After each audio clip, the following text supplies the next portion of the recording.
phone companies, commissaries, cafeterias, healthcare for prisons, all enormously popular with private equity.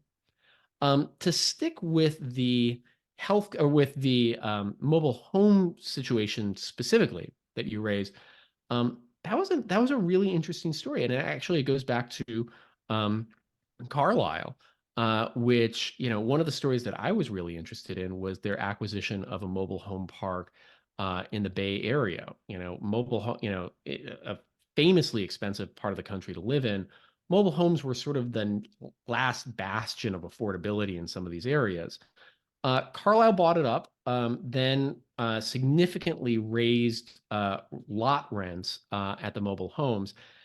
And this is a really tragic sort of little detail of how mobile home parks work. So, oftentimes, a mobile home resident will own the physical structure that the house itself, but then pay what's called a lot rent for the ground underneath.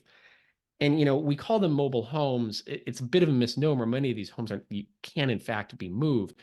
So by raising the lot rent, not only were you increasing how much these residents had to pay every month, you were also effectively lowering the value of the home because it meant that there were fewer people that were going to be able to buy it instead. And so it was sort of this pincer move that both, it took money from people's incomes, but also subtracted from their wealth.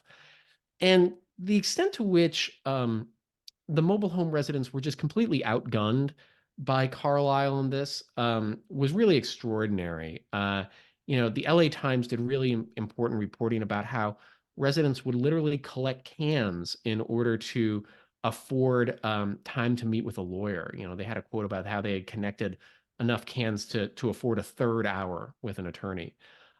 So I think, it's illustrative, but it's hardly exhaustive or unusual in that I think private equity firms are really drawn to these sorts of industries.